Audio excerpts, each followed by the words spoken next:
majorité extra-parlementaire de l'Union sacrée pour la nation. Maître Hussein ainsi. Déclaration politique sur les enjeux de l'heure. La coordination de la majorité extra-parlementaire de l'Union sacrée pour la nation, Maître Hussein ainsi, s'est réunie ce jeudi 6 juin 2024 au Centre culturel Boboto pour examiner les enjeux de l'heure et fait la déclaration suivante.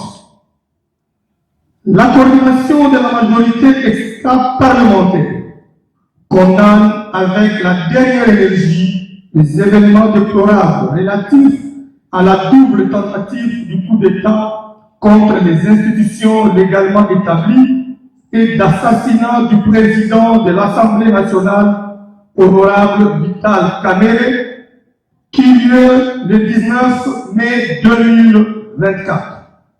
Et félicite par la même occasion les forces armées et les services de sécurité pour avoir étouffé dans leur ce plan machiavélique.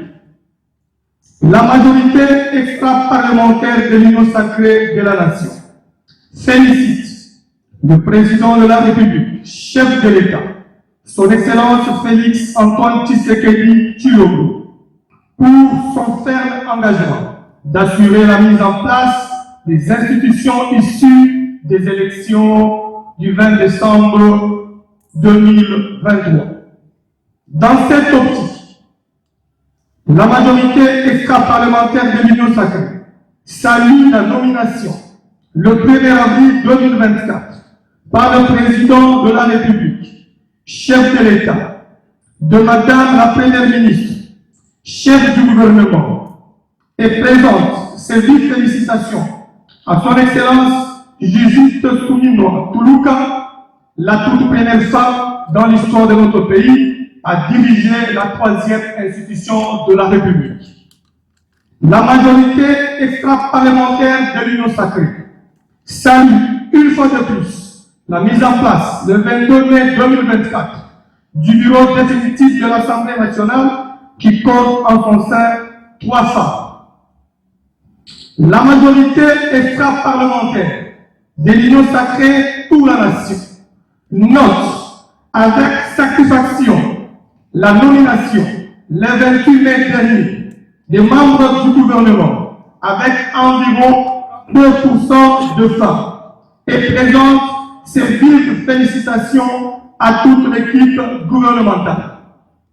Ceci vient confirmer de nouveau le président de la République comme champion de la masculinité positive. D'une part, tenant compte de la guerre injuste nous imposée par le Rwanda avec ses supplétifs du M23 et de la situation socio-économique très difficile.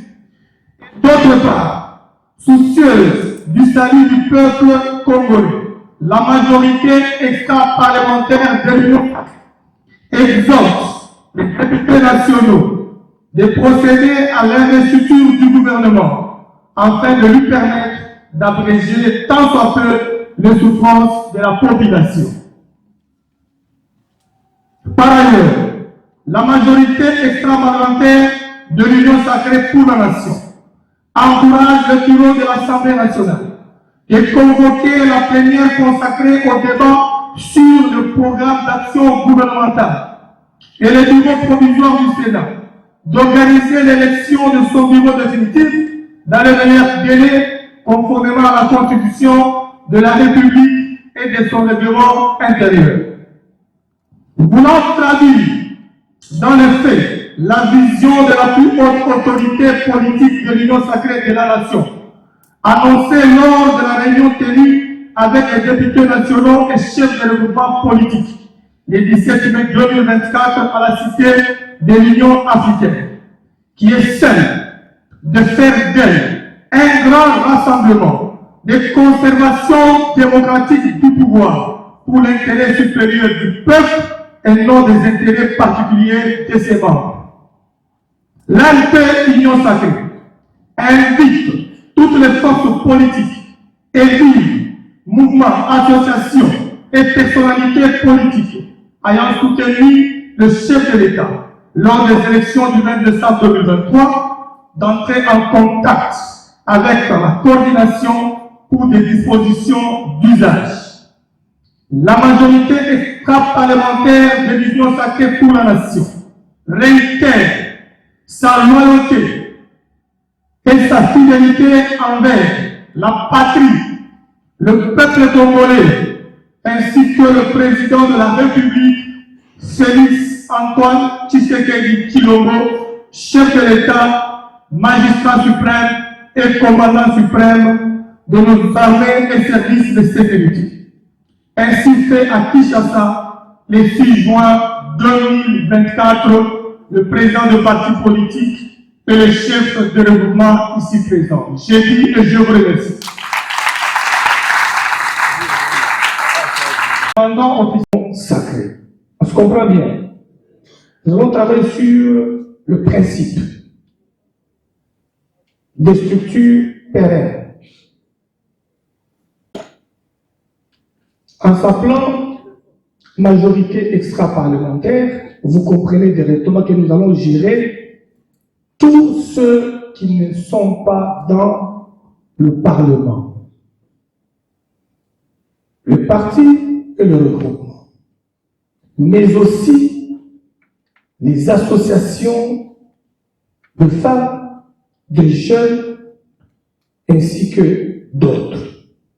Et vous dire que ce que nous faisons ici, nous tenons informer directement le président de la République ainsi que le secrétaire permanent de l'Union sacrée. Il n'y a pas d'aventure ici, c'est pour un lendemain meilleur. Pour ramener le peuple vers les acquis du président de la République, il nous faut une organisation.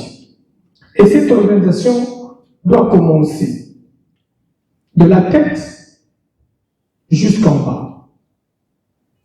C'est une formation pyramidale. La formation pyramidale demanderait à ce que nous ayons des représentations à travers toute la République, de l'Union sacrée extra-parlementaire, qui sera constituée de nos militants et cadres dans les territoires, dans les communes, dans les localités et dans les provinces. C'est pourquoi nous avons une coordination qui prend la géopolitique, les zones linguistiques. Il y a un représentant de l'Est, un représentant de l'Ouest, un représentant du Sud, un représentant du Nord et du Centre, pour que toute la géopolitique congolaise puisse se retrouver. Il y aura 6 dans cette coordination. Il y a quelqu'un qui a pris l'avion du Katanga, qui est arrivé. Il y a Eric Modiavita, qui a pris son vol hier, il est arrivé, il est secrétaire général d'un grand regroupement. Il y a Guilain Kendiachi, honorable Guilain Kendiachi, qui est en route, en train de venir, sa place est réservée. Nous aurons des commissions. On aura des commissions, environ 6 commissions. La commission politique, défense et sécurité, la commission ECOFIN, la commission redynamisation et implantation,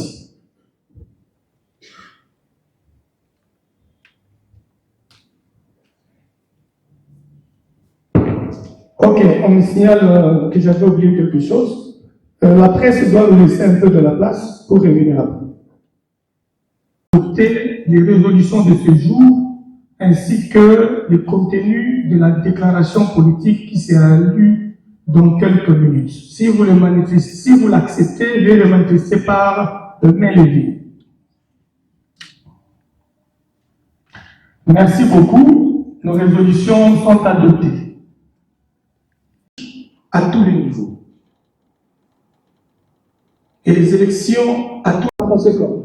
Considérez que les regroupements qui n'ont pas atteint les seuils, ou les partis politiques qui n'ont pas atteint les seuils d'éligibilité ou de recevabilité, ne peut plus s'organiser, ils doivent attendre 5 ans pour réapparaître sur la scène politique, serait donner un chèque en blanc à nos détracteurs. Les regroupements ont commencé le pourparler, le dialogue avec le peuple congolais dans sa question de l'émergence de notre pays. C'est pourquoi nous vous invitons tous à être soudés. L'échec électoral de tel parti ou de tel autre regroupement ne constitue pas le blocage pour excéder en politique ou pour se battre pour notre peuple. Nous allons continuer ensemble avec tous les chefs de parti et chefs de regroupement. On va soutenir notre peuple et nous allons soutenir le président de la République pour qu'il puisse réaliser ce dont le peuple congolais attend de lui.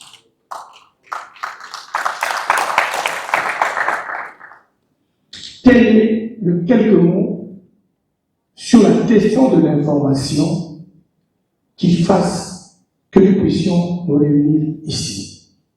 S'il y a 2 ou 3 personnes qui voudront bien prendre la parole pour intervenir quant à ce premier point, le micro leur sera donné. Merci. Au sein de l'Union sacrée, calme, devons-nous ne pas être actifs pour accompagner les chefs de l'État pendant que la sommation de toutes nos voix pendant le processus d'élection du président de la République, nous avons quand même un grand pourcentage dans son électorat.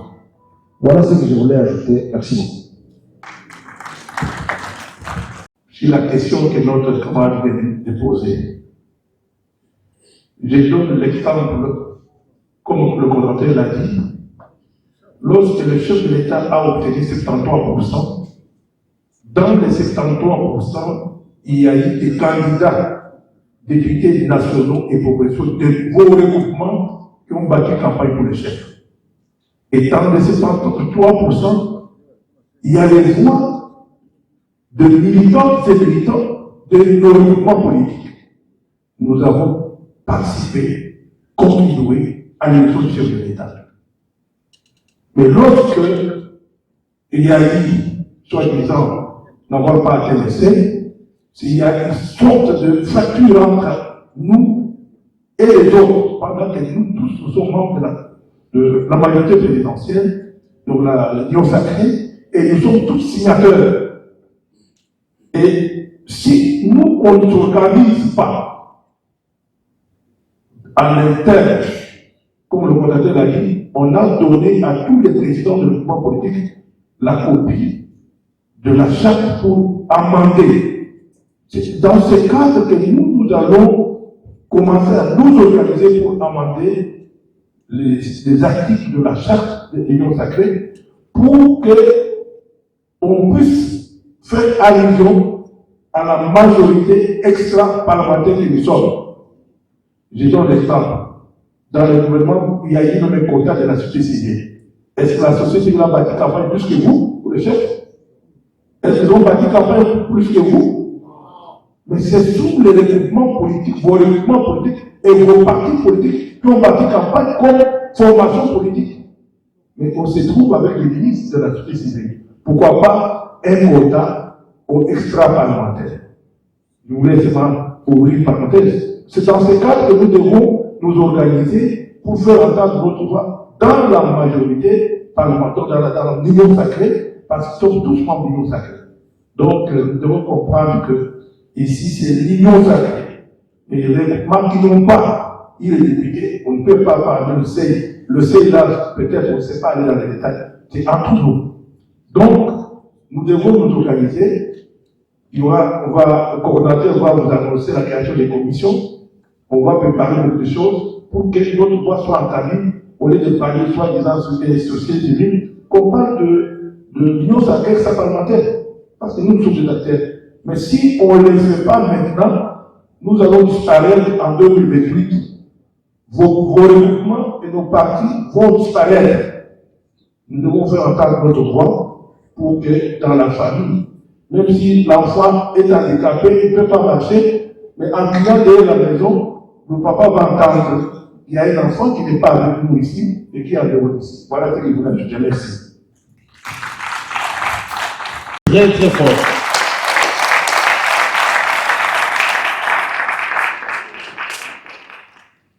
Pourquoi je vous ai demandé cela?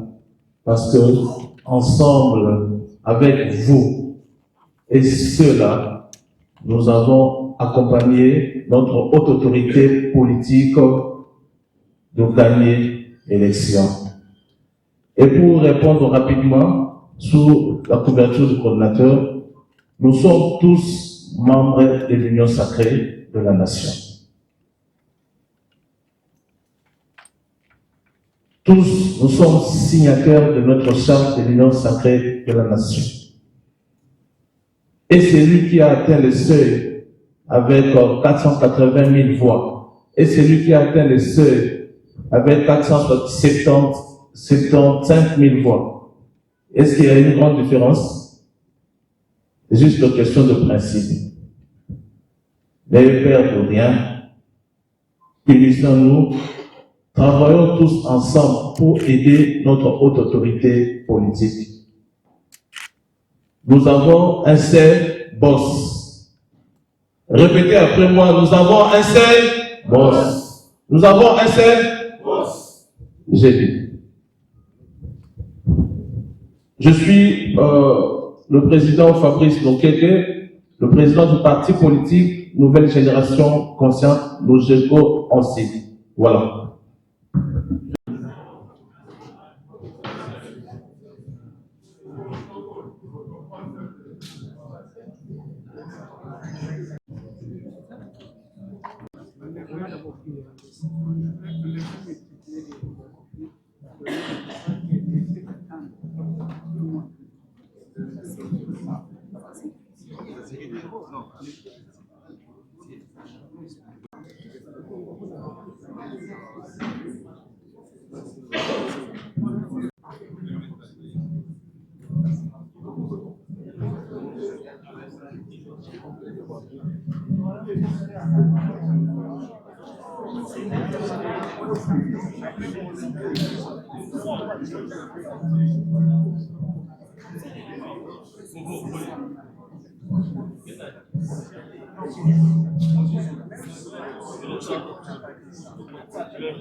Le pouvoir du président de la République. Parce que ça sera un groupe de la voix des 100 voix. Parce qu'il y aura des choses qui vont parler au palais du peuple, mais tous les regroupements ici vont aussi apporter leurs contributions Madame la Première ministre, au Parlement et au chef de l'État pour l'amélioration des conditions de vie du peuple. Honorable, est-ce qu'on peut dire qu'au sein de l'Union sacrée, il y a des frustrations qui se font entendre? Je réponds à la première question. Les frustrations, il y en a.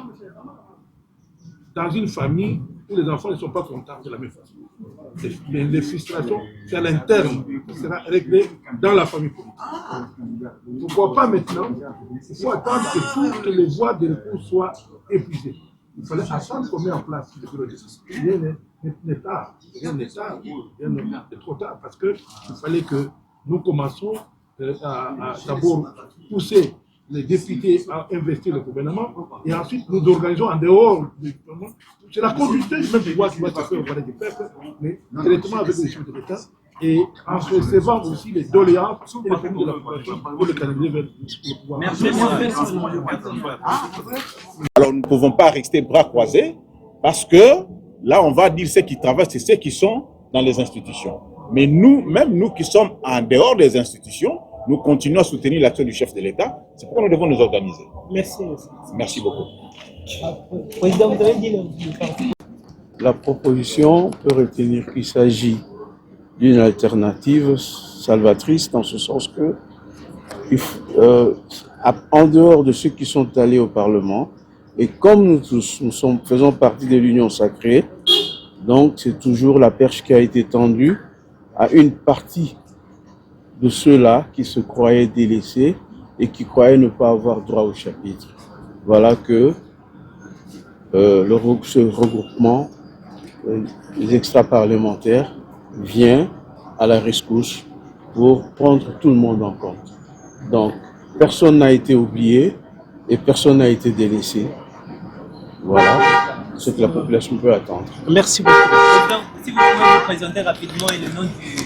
Par exemple, on ne peut pas investir le gouvernement tant qu'on n'est pas sûr de la majorité qui va valider. Donc, et dans l'entretemps, il y a beaucoup d'eau qui a coulé sous les ponts. Il est important de conserver le pouvoir. Et nous n'avons pas atteint le seuil, les deux seuils d'ailleurs. Et je crois que c'est important qu'on soit vraiment des surveillants pour suivre et devenir le courroie de transmission de besoins en interprétant les besoins de notre population. Aujourd'hui, les gens, c'est un secret de polichinelle, les gens souffrent énormément. Et ça fait 5-6 mois, il n'y a pas eu de gouvernement. Les gens qui expédiaient les affaires courantes, les ministres ne pouvaient pas prendre de très très grandes décisions. Donc je crois que ça vient à point nommé, la majorité extra-parlementaire. Donc c'est un appui absolu à cette initiative et à M. Sylvain Motonou. Professeur, vous avez dit que vous êtes président de quel regroupement politique? Je suis le vice-président du regroupement AADD, c'est un de regroupement du président Bosso qui n'a pas atteint le seuil. Je suis le vice-président chargé de suivi et planification défense et sécurité. Le nom, vous avez dit? Le professeur Jean-Barnabé Milala Lungala. Je suis le chef du département de philosophie de l'Université de Kinshasa. Merci, professeur. Je vous remercie. Alors, je peux avoir les numéros? Parce que nous sommes dans une... Nous étions nombreux à appuyer le chef de l'État pour passer les élections. Malheureusement, certains d'entre nous n'ont pas pu arriver au niveau de Parlement par manque de seuil. Mais cela ne nous empêche pas de pouvoir, pendant que le chef de l'État nous donne l'opportunité de réorganiser, restructurer l'Union sacrée.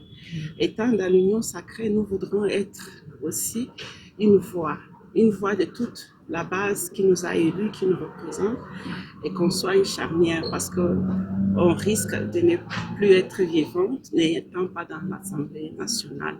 Nous voudrons bien travailler avec nos frères, nous sommes toujours dans l'Union sacrée, et nous travaillons ensemble avec ceux qui sont dans le Parlement, comme les politiques aussi, les politiciens qui représentent la base qui nous a élus. Voilà un peu ce que je peux dire. Je suis très, très satisfaite personnellement. Et je pense que le chef de l'État a vraiment besoin de ce soutien de tout le monde, de toute la base, y compris même, moi, je pourrais étendre à dire, même dans l'opposition, surtout dans ce temps où nous sommes en train d'être agressés par un pays voisin avec des mains invisibles qui les soutiennent, mais aussi des supplétifs dans notre pays.